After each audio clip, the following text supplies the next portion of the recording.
Sales in Nigeria is not about pressure. It's about clarity, confidence, and understanding people. Sales is about understanding people, communicating values, and making confident decisions when necessary. In this Sales Masterclass, I will break down the mindset, habits, and principles that turn conversations into results.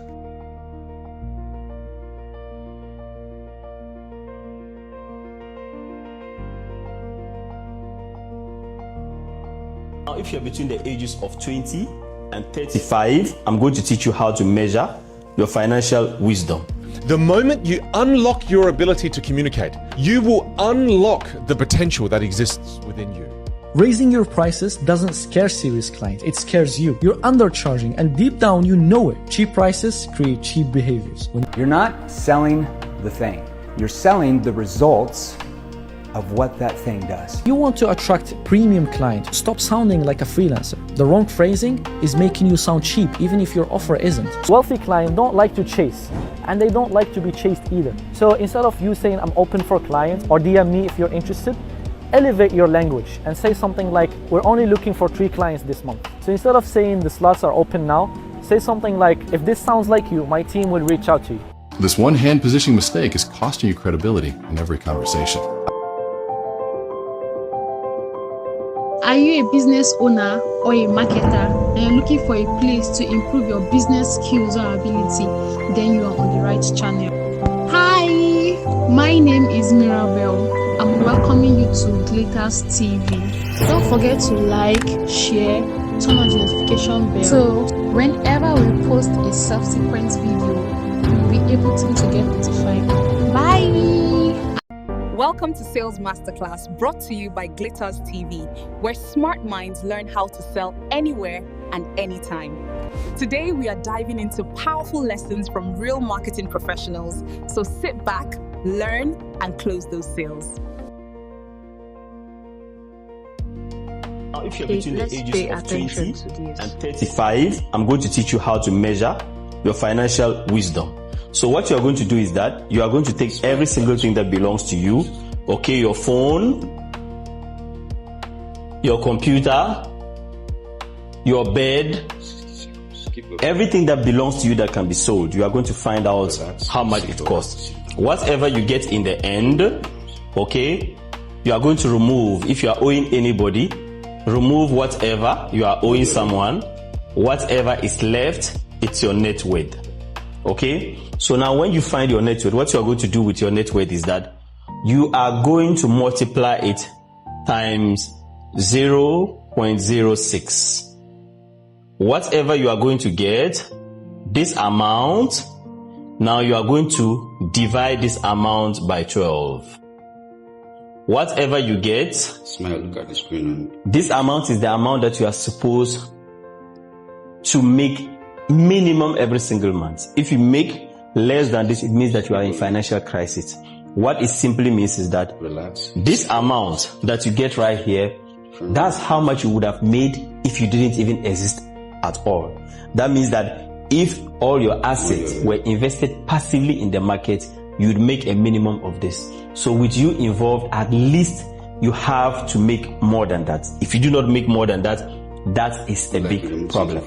You are supposed to make way more than this amount, because the point is to have your assets do better for you than for you to be a leech on your assets. So your assets should actually make you more than this amount. My name is Adnan Sani Dangote. If you like this video, kindly like and share.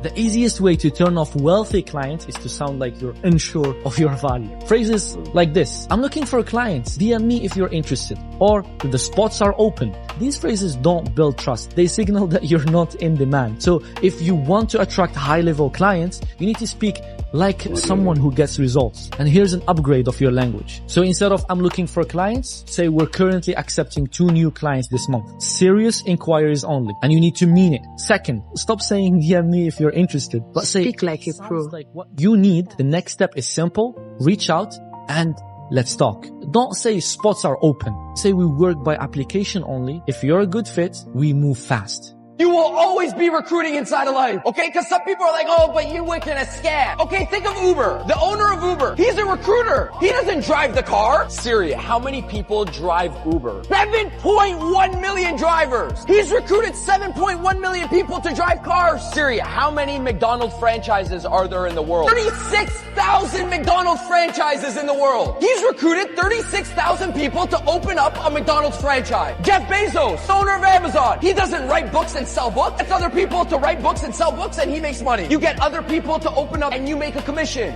Top people in the world learn how to recruit other business owners. That's it. Raising your prices doesn't scare serious clients. It scares you. You're undercharging and deep down you know it. Cheap prices create cheap behaviors. When you raise your Don't price, underprice your product. You slow down to deliver quality. You finally have the margins to care about the details, to care about the results and the client's experience. You're not selling the thing. You're selling the results of what that thing does. You're not selling them on accepting your offer. You're selling them on the results of what happens because they accept the offer. That's right. You're selling them on maybe somebody that is going through a divorce and their credit's going to get destroyed because they can't afford the home. You're selling them on getting out of that. You're selling somebody on a high mortgage payment, getting rid of that. Maybe they lost their job so their credit doesn't get destroyed. See, that's what you're selling. You're selling the results of what accepting your offer does for them, not the offer itself.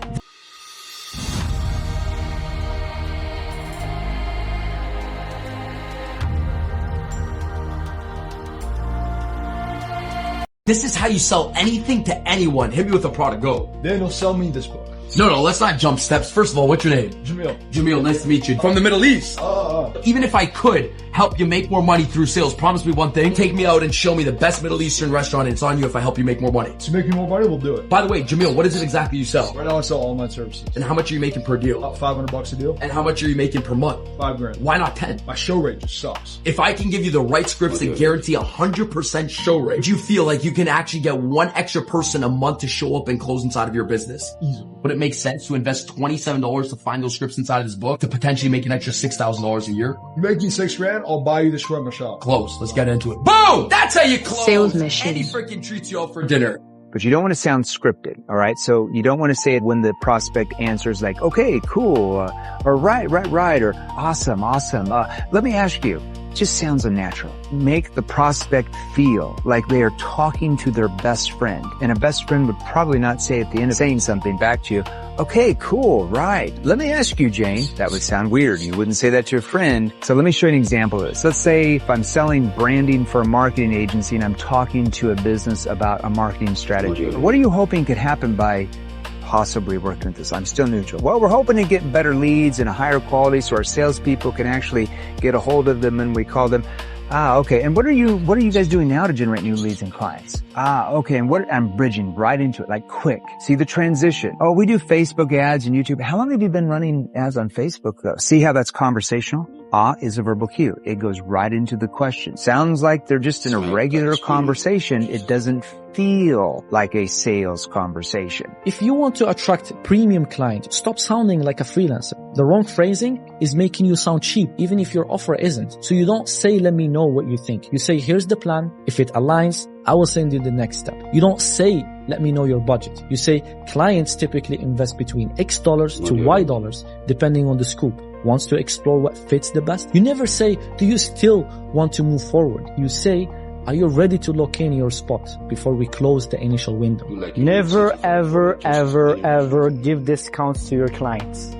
Discounts will devalue your work and set the wrong expectations. Clients will keep asking for more and you will end up with discount customers. I know this would be difficult. High maintenance. The only time discounts make sense is when they pay you for 6 months in advance or they sign a contract. I'm sure you made the same mistake before. Let me know in the comments. Client pay you more when you tell them no. Most freelancers think that saying yes to everything get them paid. Well, fuck no. Don't agree when the brief is vague. Instead, ask, what's the main goal of this project and how can we measure success? If they ask for more than agreed, say that's outside our scope, happy to price it separately. Instead of asking, what do you think? Say, here's what I recommend based on your goals. Ready to move? The fastest way to turn off wealthy clients is to sound like you're desperate. When you say something like, I'm looking for clients or DM me for inquiry or even I'm open for booking, it sounds like no one is working with you. See, wealthy clients don't like to chase, and they don't like to be chased either. So instead of you saying, I'm open for clients, or DM me if you're interested, elevate your language and say something like,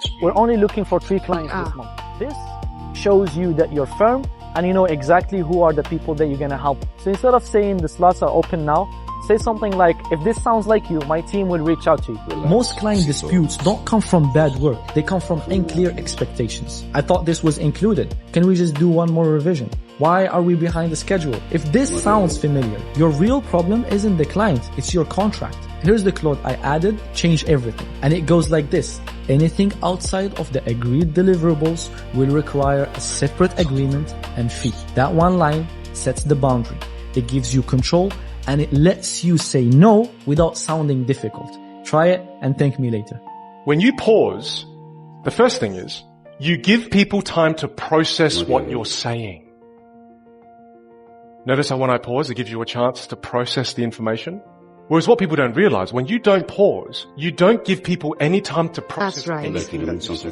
And as a result of that, there's no clarity in that communication. Because if I just keep talking about all the vocal foundations, I go from rate of speech to volume, and I don't really stop after any moments at all, and I just keep going through. After a while, you don't get an opportunity to pause, and you don't get an opportunity to process anything that I've said. Therefore, after a while, everything just becomes a bunch of information. Nothing really sticks out. Nothing was highlighted. You don't even know what you're meant to be listening to. When I pause intentionally to give you time to breathe in the lesson, to be able to process it. Second foundation for the pause, if you don't become comfortable with the pause, your speech will be littered with non-words and filler words. Non-words are the sounds we make to fill the silence. And filler words are the words we use to fill the silence. And so, do you know what I mean? We fill our speech with it. So, for example, if I wasn't comfortable with the pause and, as I was going through, do you know what I mean? When I get through to, do you know what I mean? When I get, and do you know what I mean? It's called verbal clutter. And when you've got lots of ums and ahs, what it does is it decreases the clarity of your message dramatically.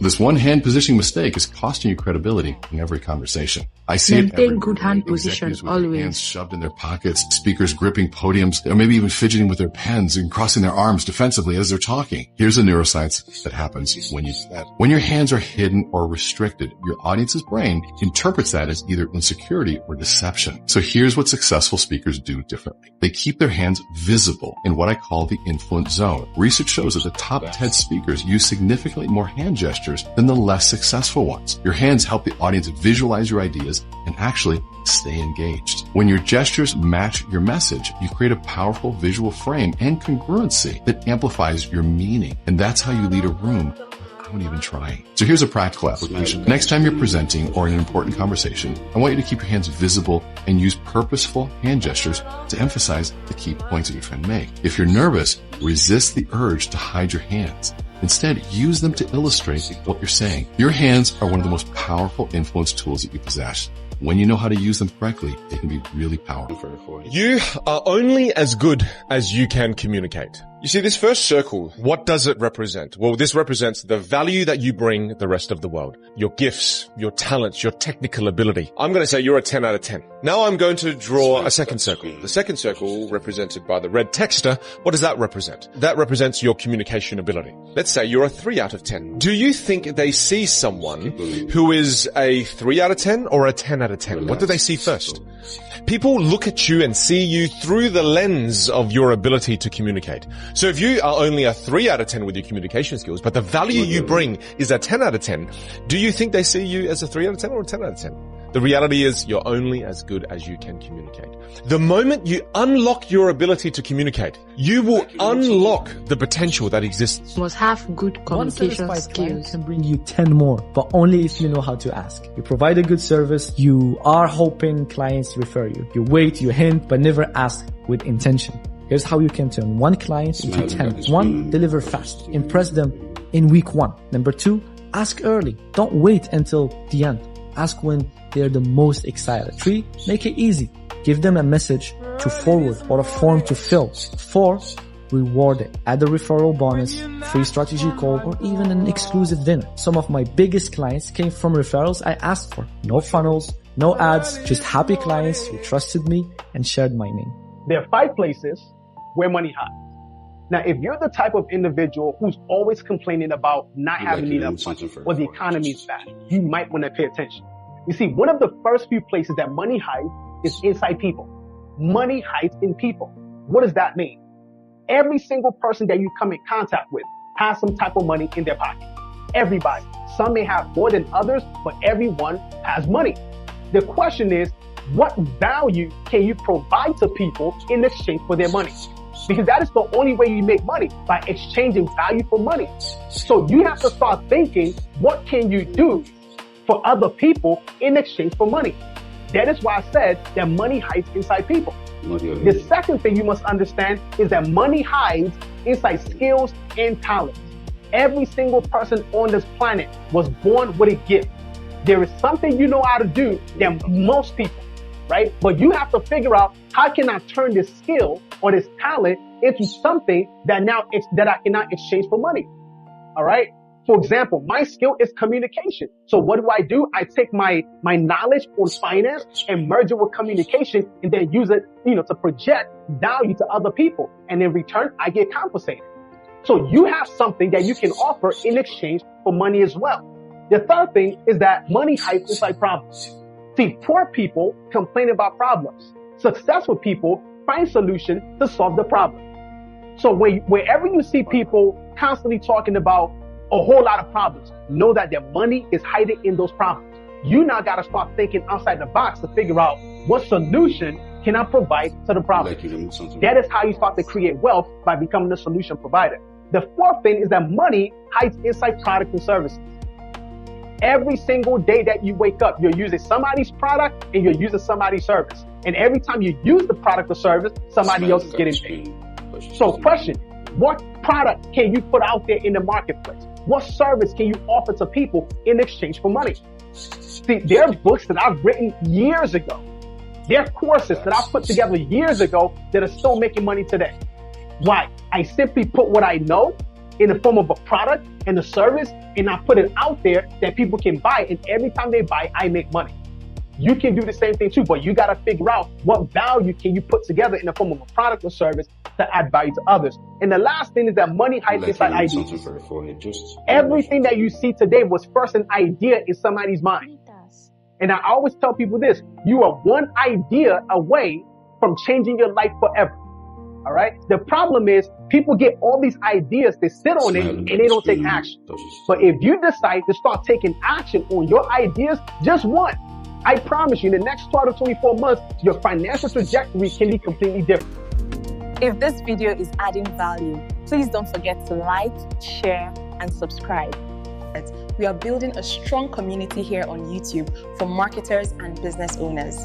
Now, let's go back to the class. Yes, you can fire clients and still keep your reputation. In fact, sometimes you have to. Some clients drain your time, disrespect your process, micromanage everything, and no matter what you deliver, it's always never enough. Right. So you keep thinking, maybe it's me. Well, sometimes it's not. Here's when you walk away. When they don't respect your boundaries, when they delay payments, when they treat your work like a commodity, not a partnership. And here's how you can fire them politely. Hey, Mr. Clients, after reviewing how things have been going, I believe we're no longer the right fit to continue working together. I will finalize everything we agreed on and make sure that the handover is very smooth. So when you ask questions like, what's your biggest challenge, Jim? What's your biggest concern that you have about your XYZ thing you're using now? Can you tell me 2 problems that you're having with your XYZ thing? Or can you tell me some challenges you're having that are keeping you awake at night? See, your prospects know where these type of questions go to. These consultative questions you might have been taught in the past. As you know, if they're a lay down, they're going to open up. But most of your people that you're asking these questions give you what? Generalized, vague, surface level answers. And then, surprise, surprise, they don't feel like they need to change because there's no emotion that you're bringing out here.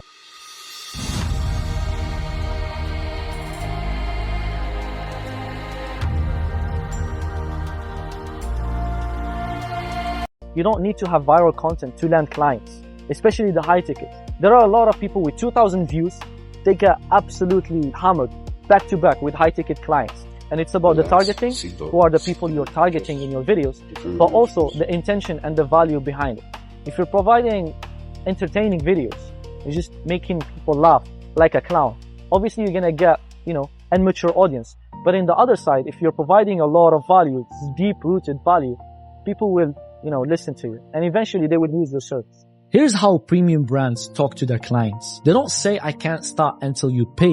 They say, we will get started once the initial retainer is secured. They don't say, as soon as you pay. They say, as soon as the deposit is down, we begin. They don't say you have to sign the contract. They say, we will just finalize the agreement. They never say make the right choice of words. They say, we offer premium service at a set rate. No amount of external sales training as a salesperson that can replace needing to do internal mastery training. The reason you need to do internal mastery training is if you want peak performance as a salesperson, having your objection handling rebuttals, having your tonality, or having your work on your isn't personal going to fix the fact that you're tired, that you're not driven. You don't have the right values as a salesperson to know how to navigate making the right decisions on a sales call and making the right decisions in your personal life. You need to have internal mastery training if you want to be a top 0.0001% salesperson, and no amount of external training is going to replace that. So if you are not making the money that you truly want to be making right now as a salesperson, look at your schedule. Is it all sales training? Is it all role plays, call reviews? Or do you actually have any time dedicated in your week to getting better as a human being outside of sales? If the answer is no, that is one immediate change that you can make right now to increase your income as a salesperson. Everybody's looking for the sales hack, and the sales hack is confidence.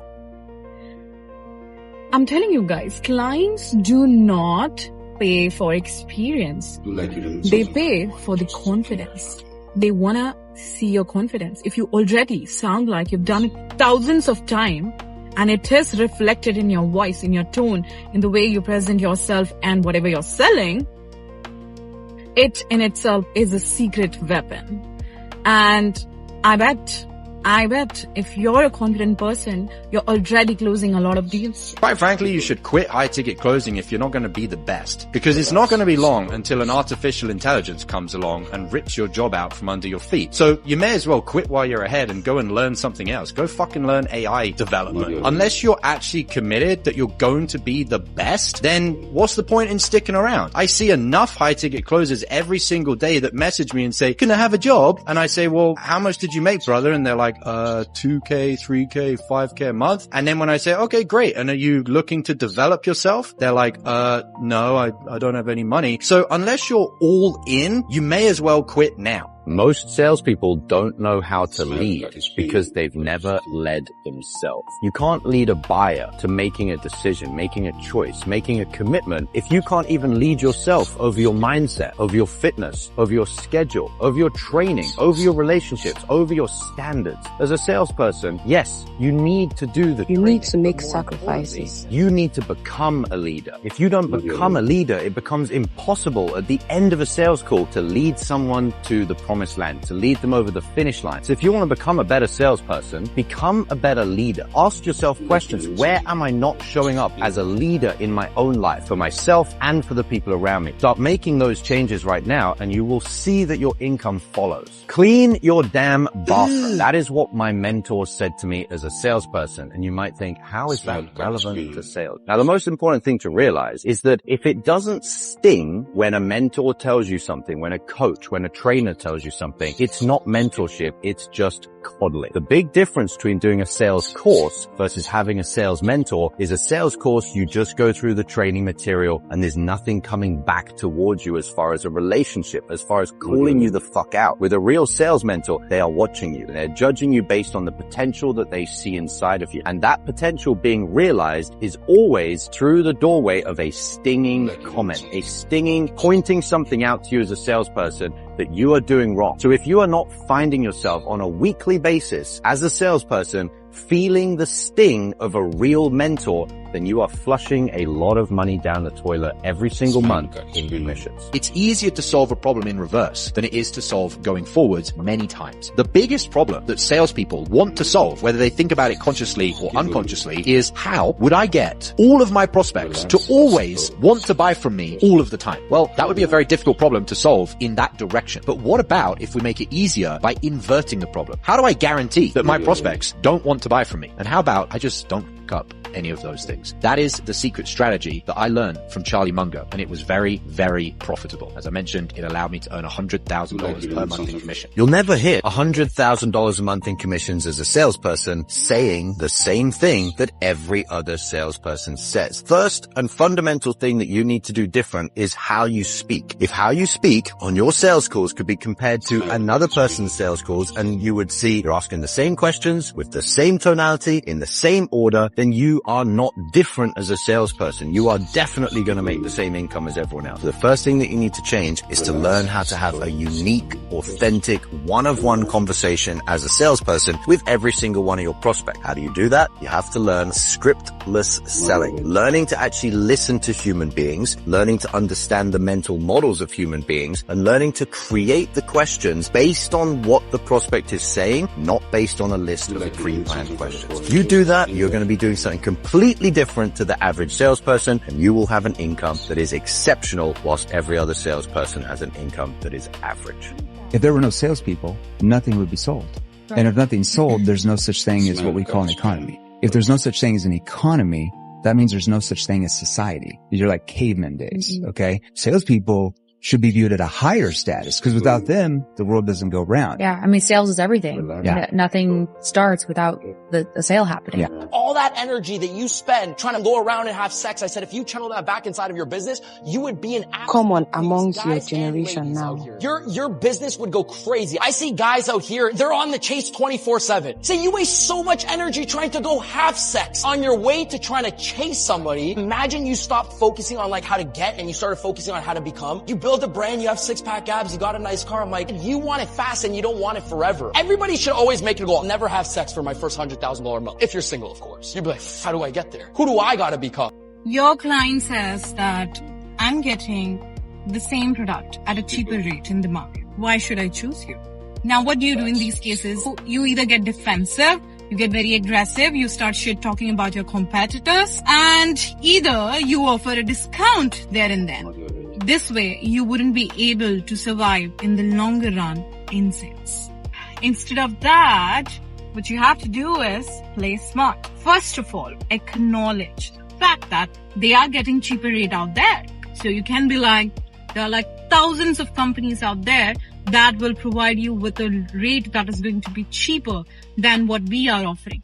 However, Mike, we do not compete on cost. That's smart. We compete on the value and the service that we provide. And to be honest, if that cheaper rate is something that attracted you, you wouldn't be speaking to me right now.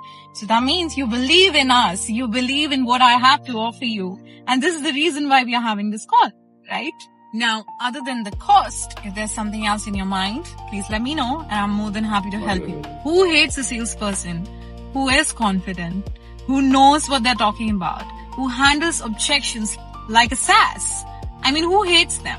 And this is the level that you should reach in your life, that when an objection comes, you love handling it rather than getting afraid of it, rather than fearing the objection, rather than fearing that the client's going to ask more questions. This is how you handle it. After the prospect speaks, if the prospect's given you a bunch of information, your ability to listen and to assimilate and then to say back to the prospect the key nuggets builds a massive amount of trust. Helps the prospect realize be a good listener. You're trying to listen. You're trying to understand. You're trying to comprehend. You're trying to clear things up for the prospect. When you do that and you increase the trust, the likelihood that at the end of the call they bullshit you with some need to follow up or, hey, message me tomorrow, or hey, I'm going to go and ask my Shih Tzu what they think I should do. They're not going to lie to you. They're not going to bullshit. They're just going to be honest with you because you're being tuned in. You're giving them the time of day to be present on everything that they're telling you. Look who you guys follow. You don't follow a normal guy. You follow a maniac. Would you follow your CEO if he was normal? So you wouldn't follow your CEO if he didn't have be a bit crazy in sales. You wouldn't follow him. So then how is the number one objection? Daniel, my family doesn't see what I see. They're not supposed to. Some people will trust you and be like, you know what? I will follow this person because they can lead me better than I can lead myself. That's why I say they don't buy into a rank. I buy into this, not into this. I said people buy into the eyes of where you're headed, not the trophies that you had dusting from the past. So even if your trophy is crap and it's a bronze medal, nobody cares. They don't buy into it. If it's a gold trophy, nobody cares. They don't buy into it. They buy this, where you're headed. What should you do when a customer says, I'll think about it? They just lied to your face. Nobody's going home to sit in a think position for 2 hours and actively think about your offer. Most salespeople say, sure, no worries, let me know. Wrong. You just gave them permission to disappear forever. So do this instead. Stay calm and ask, I get it. What specifically do you need to think about? I'll think about it isn't an objection. It's a smokescreen. You need to get to the real objection. And 9 times out of 10, it's the money. They just don't see the value yet. So here's the follow-up. If we set money aside, would you go ahead today? If they say yes, bingo. Now you know what you're dealing with. If they say no, there's something else that you haven't uncovered yet. One thing is rest assured. Once you're following Glittarz TV, there's this room to upgrade your business and selling skills. Your comments will help push this video to more audience that needs it. Like and subscribe too. See you in the next episode. Bye. Okay, welcome to this episode of Sales Masterclass. And today we are going to be talking about how to elevate yourself from a low sales personnel to a high ticket closer. But before we go into that, I would like to tell you about something I just stumbled upon on YouTube here. I came across this AI tool on YouTube that is used for creating music. Man, that tool is really a game changer, nothing more, nothing less. If you're a content creator, you're into music, or you're a music producer, you can mix and master. Even if you want to be a musician but you don't know what to sing, just give it your voice and it will produce the music exactly the way you want. Just give it the command and it will produce it for you. In fact, let me not talk too much. Just watch the video that will play immediately after the Sales Masterclass. Then you'll understand what I'm saying. What is the difference between a top-level salesperson, a closer, and an ordinary one? Now, I find this fascinating because you can give 2 different people the exact same product or service to sell, the exact same leads to call. They will come back with different response. Completely different outcomes. So I reflected on this for a while and I want to share my thoughts with you on it because the implications of my reflection, you can take them and apply them and become a top-level salesperson yourself, or at least it will help you get there. And if you find this type of premium sales content useful, let me know in the comments and give this video a heart, and I'll share more off-the-cuff, unscripted, raw thoughts with you. So the realization that I came to is that it's not about wearing a fancy suit, and it's not about information. It's not even about communication skills. It's about identity. It's about who the closer, the top-level salesperson, sees themselves as, and who the lower-level salesperson sees themselves as. What is your identity? And once you understand this, it makes perfect sense. Now, in my own example, in every company I've ever worked for, I always aspired to be or became the top-level salesperson. And to the point that it actually becomes a problem sometimes, because when you become the top level salesperson, you start throwing your weight around a little bit too much, and then you piss off the other salespeople sometimes, and they talk about you to the manager, and the manager hears about you every single day, and though your numbers are good, you become an emotional drainage for the manager, and then you end up getting fired even though you're the best performer. That's actually happened to me before.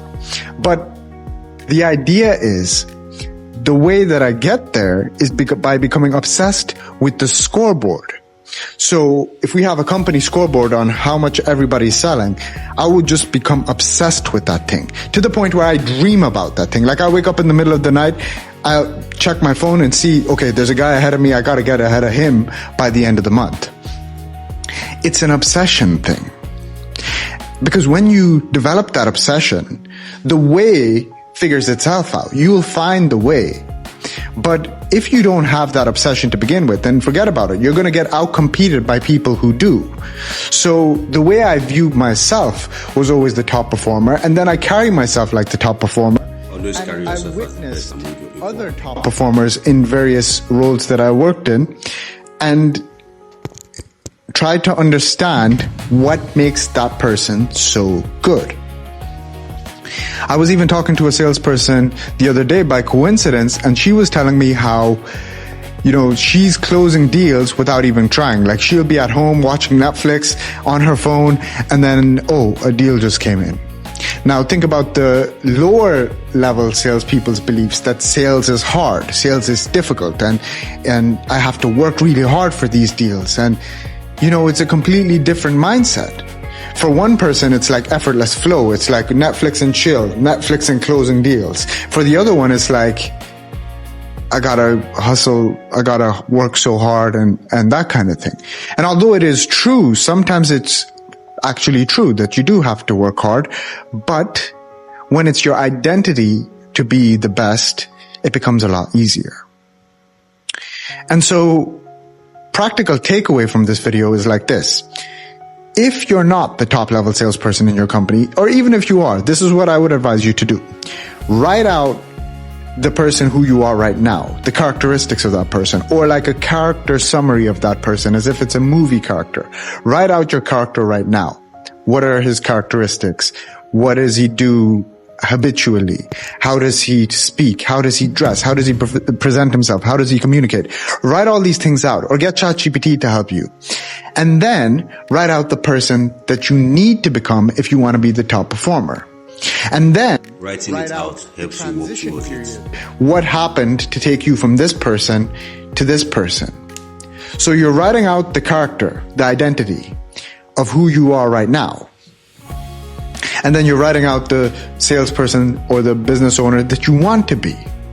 And then you write out the transition period. And then stick to it. Make that thing happen.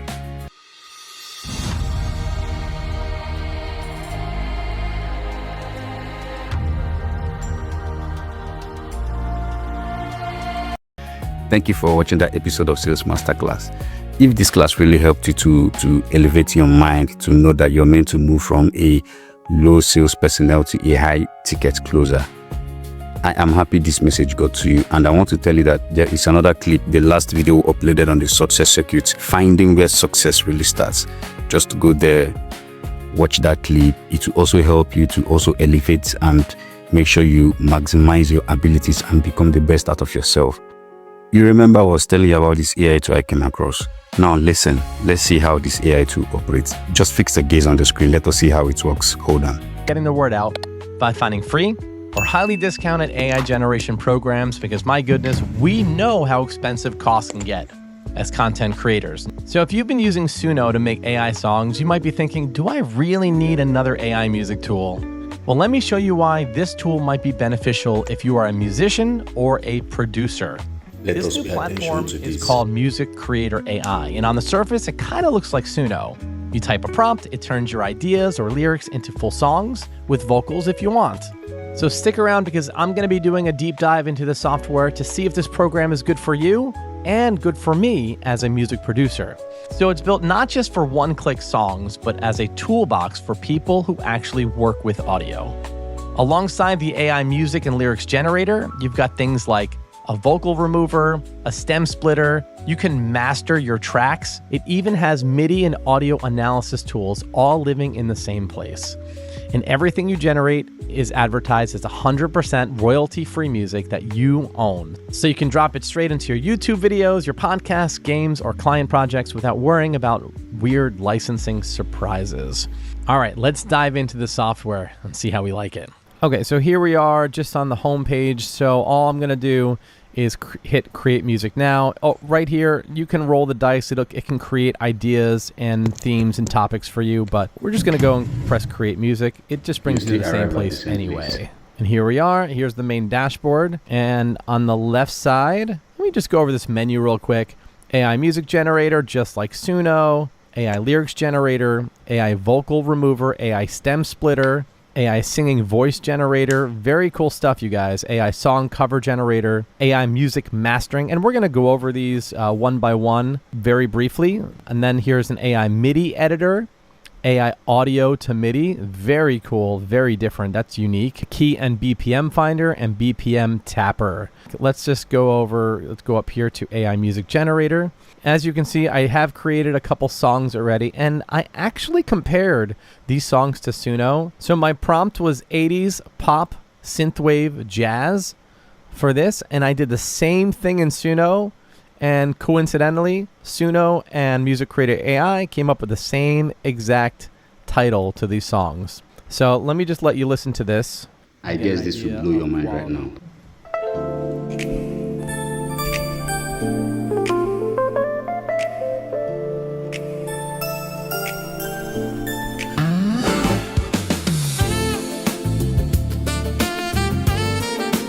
Real quick, that tenor sax sounds amazing for an AI generation.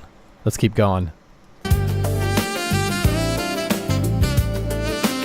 Very rich, but let's go over to Suno and just compare the two tracks, okay? Here's Suno, the same exact prompt.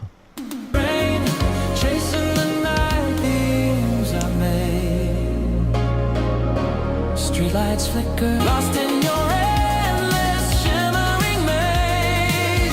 Oh, neon set. Yeah, a little bit of a different feel, and yeah, they both have lyrics in them, vocals, but the quality it's pretty outstanding compared to what AI music was a year ago. My goodness, they have come leaps and bounds within the last year. If you're familiar with Suno, you know how this works. You can just choose a mood, you put your prompt in here. You can create instrumental only. I create a lot of background tracks for my videos, so I just toggle this on. And if you look down here, this is interesting how this is kind of buried. This is a very interesting and unique feature. Turn photo to music. And let's just click that for a second. This is kind of cool.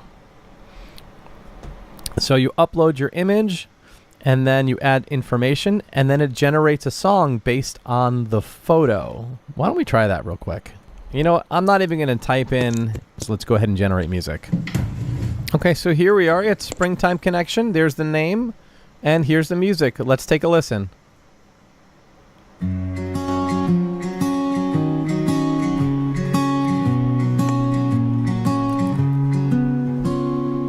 Soft sunlight falls through cherry tree.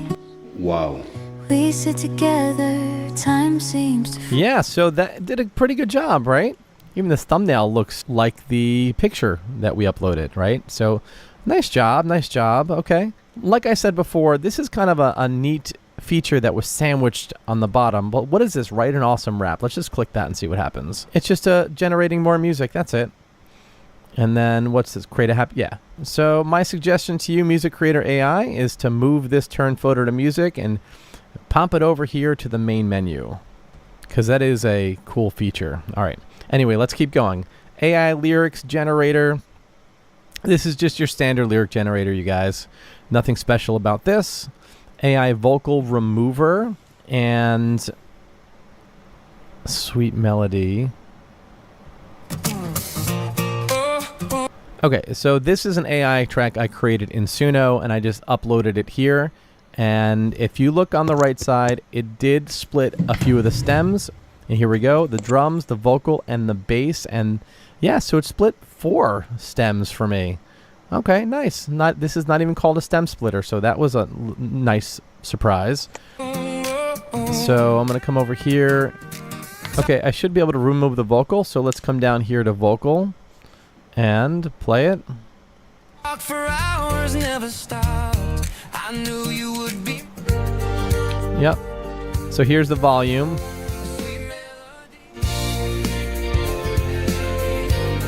And then when you're done with this, when you've removed your vocals, you can just come over here and then download the track. It's as easy as that. Very easy. Okay, AI stem splitter. Now, Suno does have a stem splitter and does a really great job of that. So I did upload the same track here, and let's see what happens. Okay, so vocal remover and stem splitter did the same thing. Okay. All right, here we go. Let's see. Bass, vocals, drums. And if I'm missing something, please, someone leave a comment below and let me know if I'm not seeing something here. So the stem splitter, it did a decent job at splitting the stems, right? It did what it said it was going to do. So this one here is AI singing voice generator. And I believe this is if you're going to create a persona, like Suno has this particular AI tool is just out of the world. Where once it generates a song and you like the voice, you can stamp that voice, save the voice, and you can apply it to different audio tracks or different prompts. But to do this, to train this one, you're going to upload the file, you're going to name it, you're going to give it an image or a face, I should say, and then uploaded seconds. Well, I don't know. I honestly don't know what this is here, what this is. I'm going to have to come back and check this out. Anyway, so that's AI singing voice generator. And this is kind of neat. AI song cover generator. So this voice Chris is, like I said, from AI singing voice generator. And this would be my voice. And I just renamed it Chris. But there's a library of other artists here that you can use. And I uploaded a song called Sweet Jealousy. And I applied a Justin Bieber voice. And you just upload the audio here. And this is how the track came out. For your forgiving hearts, astound me and torn apart. And for the record, that's not me. That's Justin Bieber. I am not a professional vocalist. I am an instrumentalist who sings. But my voice is definitely better than how this came out. You welcomed me and renewed my strength. It doesn't sound good. But again, it could be the track that I uploaded. I would want to come back and play around with these voices here. And again, you can create your own voice models. But, AI is not perfect. It's how we prompt it. It's our inputs that really matter. And my inputs could have been off. So I definitely want to come back and play around with this. But this was kind of fun. Okay, let's go to music mastering. Now, this is neat. So if you use DAW like Logic or Pro Tools or Cubase and programs like that, or even Audacity, and you export your file, your track in and of itself is not going to be radio ready. What you need to do is master the file so it's loud enough and beefy enough to be played or uploaded to the major streaming platforms like Apple, like Amazon, Spotify, Pandora. But you need to master it. You need to make it sound better, and that's what this is good for. Now listen to the difference between the original track of this summertime song and the mastered track. Let me know if you hear the difference.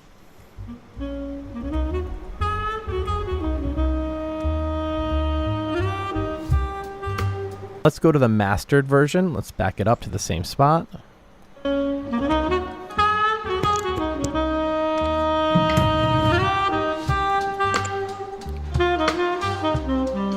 Yeah, so there's a significant difference in decibels in volume there. So that's why this is really great for music producers and for musicians to bring their track up to radio-ready volume, right? So good stuff. Nicely done, Music Creator AI. All right, so here we are on the AI MIDI editor. It's got its practicality, so you can choose your instrument, and then, okay, not bad, okay. And then what's cool about this is you can pencil in your MIDI notes. I'm just randomly drawing in notes here. And then you can extend them. So what I think this is good for, though, is creating manual drum beats. If I go here to rhythm track and I choose a drum set, and if you push the keyboard over here, you can sample the sound of each instrument. And here's the kick drum, and you can just plug in. Oop, I missed that, so let's drag that down here. I can just plug in on the beat where I want the kick drum, and I think this is, there's snare. I can plug the snare in. And I'm going to show you something really cool in a second here. I'm going to do kick, snare, and hi-hat. Let's do a hi-hat, which is here. So 1, 2, 3, boom, 1, 2, 3, 4.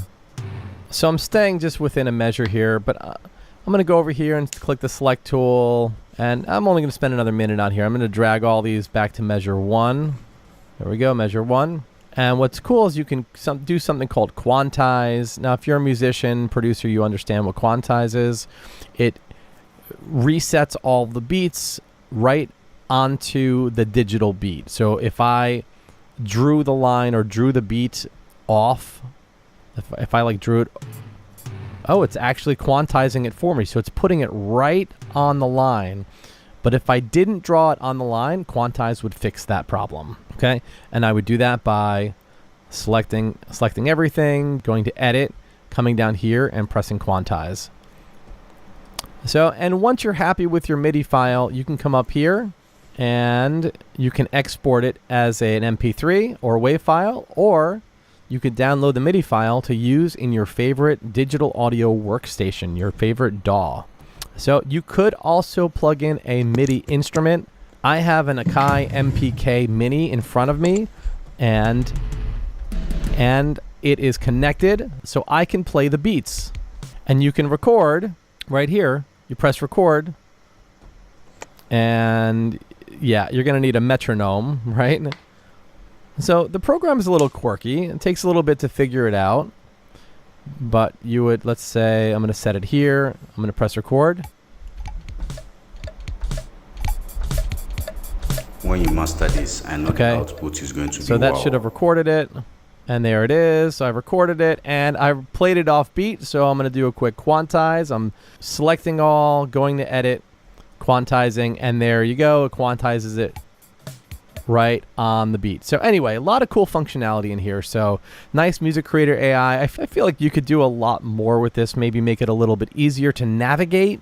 But otherwise, you know, pretty good for basic MIDI stuff. Not bad. Okay, let's go over here. And this I like a lot, this audio to MIDI. So this is kind of cool. If you record a piano, right, an acoustic piano, and you want to turn all your notes to MIDI, it will do that. Just upload the file here, and I've done that before, and it does a pretty good job at transferring or translating into MIDI. Key and BPM Finder, you guys know what that is, and BPM Tapper, just try tapping the beat. You know, I'm just clicking on it. You can tap the beats per minute. Pretty standard stuff, you guys. But anyway, that wraps up my quick demonstration, my quick tutorial. I told you, right? It's very, very powerful. Like, it's very powerful. And the truth is, man, their clips are mind-blowing. I won't lie to you, this is really a game changer for both content creators, musicians, producers. You can mix and master everything. And they also have the trial plan. You can always check it out. I'm going to drop the link on the description box. Just click on it, go over to the website, explore, create music, and give us something that is going to blow the world. Give us something that is going to top the billboard. Always remember to tell people that you got this information from Glittarz TV, okay? So please don't forget to like, share, and subscribe on this YouTube channel, because we have a lot of content. We have a lot of mind-blowing content to bring for you guys. Thank you very much, and see you in the next episode.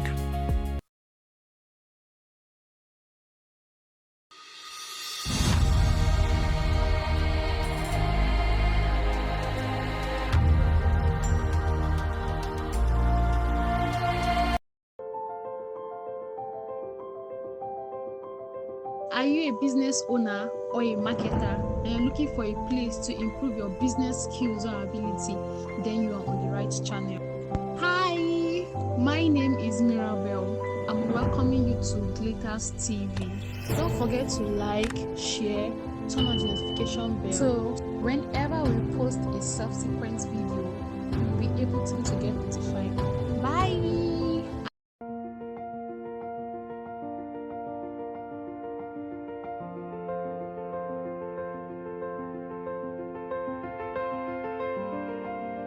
If you're still chasing salary for security, this might make you uncomfortable, but it could change your life.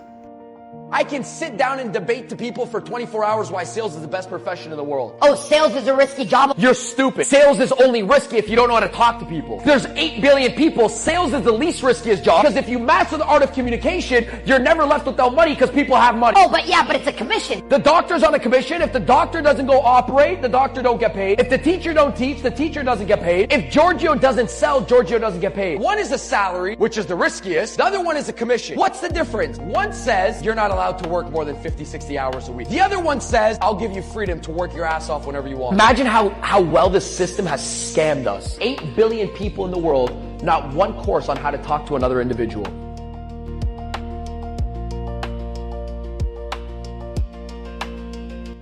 Sales doesn't reward effort. It rewards the person you become. That's just the way reality works. It's just a mirror. So be more to get more. Jacob said, I'm gonna just do whatever it takes. And that was completely different to the version of Jacob that joined this mastermind. He had a big mouth, thought he knew everything, didn't really like getting feedback, was very conflicted whenever he got, not criticized, but told that's actually wrong, because he was so stuck in his old identity. Probably like you, stuck in your old identity of, oh, I'll figure it out on my own, independence, don't like investing. Those identities aren't yours. They're just choices of how you're choosing to behave right now. And if you are willing to let go of those, you will be able to make this type of money as well. It is can't say the word guarantee, but it is inevitable that if you do the right steps, you'll get the right results. You're not where you want to be in life financially because you haven't been doing the right things. And a big part of that for closers is they're not willing to do whatever it takes.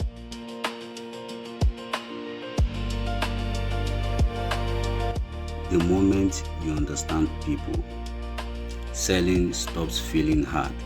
Understanding humans in sales is the secret that allowed me to close $1.12 million a month in cash collected and earn over $100,000 a month in commissions. So I'm going to give you a crash course in understanding human beings. You can use this on your sales calls starting today and earn more money. The first thing when it comes to understanding humans can be summarized in a famous quote. Watch what people do, not what people say. That is the core principle of understanding humans, that there is a discrepancy between what they tell themselves and what the actual truth is. And if you don't get to the actual truth on a sales call, you won't expose the severity of your prospect's situation, and therefore they won't take action. They won't feel a sense of internal pressure or urgency to actually take an action to resolve their situation. So I'm going to give you some practical examples. I'll give you one generic example. If you ask someone, what time do you wake up? They will tell you 6 a.m., 5 a.m., 4 a.m. club. But if you actually ask someone, what time did you wake up yesterday? They will say 8 a.m., 9 a.m., 10 a.m. Understanding the difference between what people say they do versus watching what people actually do is the first rule when it comes to understanding humans. And then you need to know how you can apply this into your questions, into your conversation when you're in a sales interaction. But before we do that, I'm going to give you two more examples. A sales example. If you're selling a fitness offer, you obviously need to know how much someone weighs. If you ask someone, how much do you weigh? They will say 185. But if you ask someone, what did you weigh yesterday? They'll say, oh, well, I didn't weigh myself yesterday. Or if you ask someone, what did you weigh this month? They'll say, oh, I don't know, this month I haven't weighed myself. Okay, when did you last weigh yourself? Before you know it, it was 6 months ago or 12 months ago. That 185 all of a sudden is not actually the truth. Final example, a financial example. If you ask someone, what are you earning? They will say, oh, $250,000 a year. Got it. So what did you earn last month? Oh, well, last month was a bad month, only $5,000. Okay, what about the month before? Oh, that was also a bad month, only $6,000. And all of a sudden, their $250,000 a year income is not computing. The math isn't mathing. This is the core understanding when it comes to understanding people, is the things they say are happening are typically not what is happening. Now, how do you implement this into your sales processes to start making more money? You have to ditch the script and the scripted questions and start understanding human behavior on a deeper level. Because when you have a script, it will have questions like, what are you earning right now? What are you weighing right now? But if you actually understood human beings, you'd realize if you ask that, it gives them an out. They can just worm their way out of the question. You never get to the truth.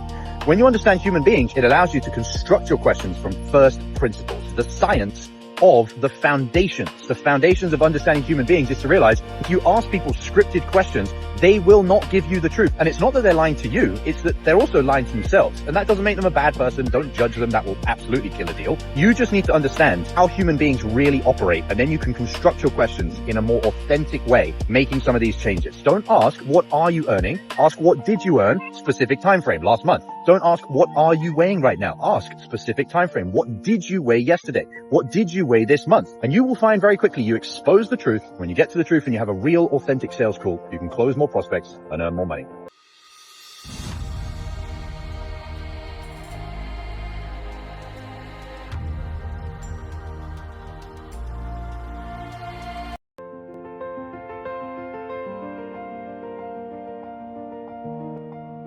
The biggest mistake salespeople make is trying to control outcomes.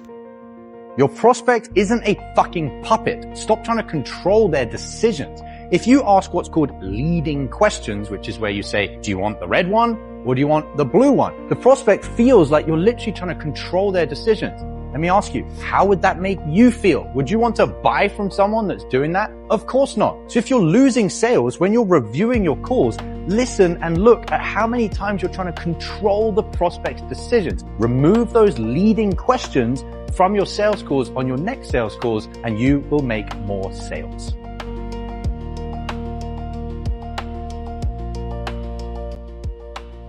Scripts don't make great salespeople.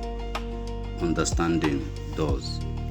The freedom of scriptless selling. What do I mean by freedom? Well, there's a number of freedoms that you're going to either be free to have or free from. If you think of freedom, you either have freedom to do something or freedom from something. Okay. So when you learn scriptless selling, you're going to have the freedom to earn as much money as you want. You're also going to have the freedom to enjoy selling. You're going to have the freedom to choose your own adventure. You'll also have the freedom to become more, and you will have the freedom to help anyone. If this video is adding value, please don't forget to like, share, and subscribe. We are building a strong community here on YouTube for marketers and business owners. Now, let's go back to the class.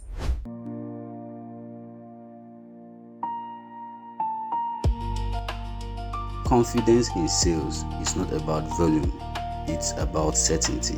Do you want to know why so many sales reps fail? Let me show you the difference.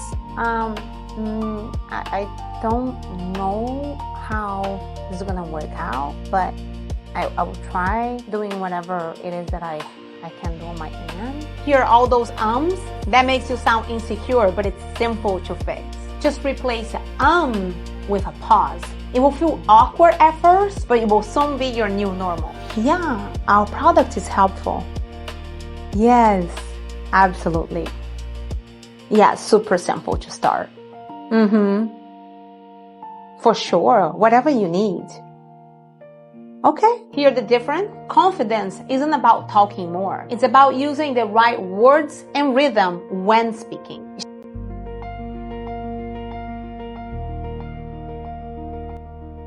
If you're saying any of these three things, you're killing the sales without knowing it. Don't say these three things if you want to close the sale. It's too expensive, I know. Never say this. If you admit your price is a problem, you will kill your value. Instead, reframe it as the pain you're solving, the result, and the return they're gonna get. Just think about it and get back to me. That kills momentum. Most deals disappear if you leave it open-ended. Instead, guide them to the next step. Demo, agreement, or a step follow-up. Trust me, this works for everyone. Generic lines kills credibility. People don't want one size fits all. Instead, use their words, their stories, and show proof that works for them.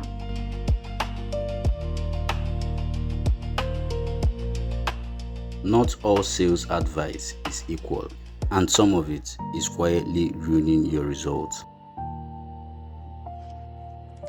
Always be closing? Oh, bullshit, mama. Closing is for doors, not for people. Sales is about helping people, not chasing them. That just pushes people away. Listen more than you talk? Oh, that's great advice. People buy when they feel seen, heard, and understood.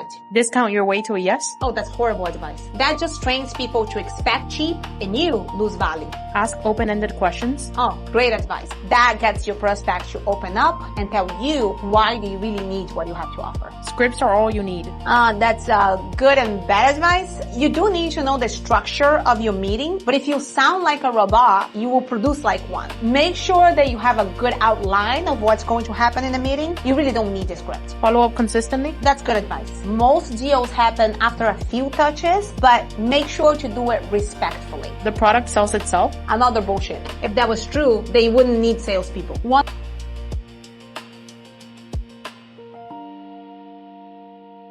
The best salespeople don't do more, they do different.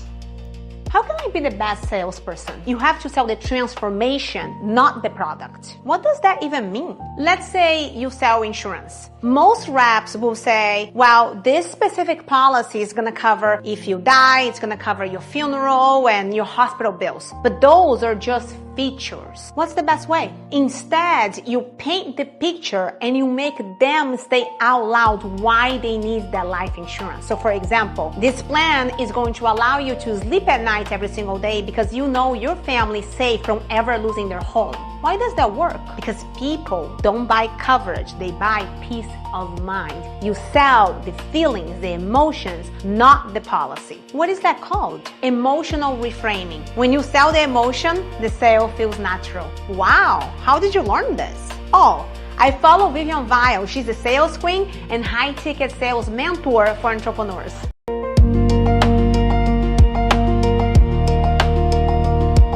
today's world, your first impression matters more than ever. Imagine a business card that never gets lost, never gets damaged, and never needs printing. Just one tap, and your contact, website, business profile, or payment link appears instantly on any smartphone. And yes, your Glittarz Card Clicks metal card is fully customizable. Use your own picture, your brand logo, or keep it clean with premium plain colors. And on the quest for an easygoing lifestyle, Glittarz Card Clicks introduces the NFC metal debit card. One tap to share your details, and the same card carries your money. Easily link it to your OPay or MoneyPoint account and use it anywhere. Stylish, smart, secure. Choose a card that speaks for your brand. Choose Glittarz Card Clicks, where technology meets identity.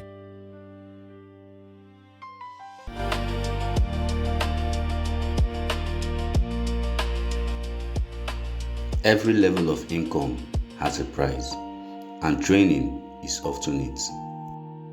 Will you allow your fear to run your decisions? Or will you run over your fear and take control of your life? That is a question that you need to decide. And for a lot of salespeople, the idea of investing $3,000 a month into sales training, into personal excellence, into a mastermind, into a community, into a private group, into mentorship is like, heart's beating faster. I feel afraid. I'm scared of that amount of money. Good. That means you've reached the limit of your current identity. Don't do things that don't make you afraid. You're just mentally masturbating. You're not actually growing. You only grow when you break over your comfort zone, when you go over the line of what you were previously comfortable with. So if you're afraid, that's a good sign. That's like you're on the edge. If you take the leap and you take the next step of a massive, seismic, monumental shift in who you are as a person, your identity, going from an average salesperson to a unicorn.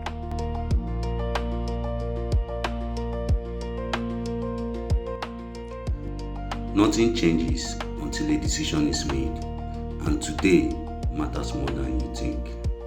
10 years. It's going to take 10 years to get to one decision. You make the decision, everything changes. How many of you guys actually made a decision to say next year, I will quit the business if I'm not right there? I will do everything and anything in the next year. Everything. Doesn't matter what it takes that I'm going to be on that stage. I guarantee you none of you guys did that in your head. And if you didn't make the decision today, my question is, when are you going to do it? In 6 months? Let me tell you something. Today you are the youngest version of yourself. You don't get younger tomorrow. If you don't make a decision today at the youngest version of yourself, what makes you think you're going to make a decision tomorrow?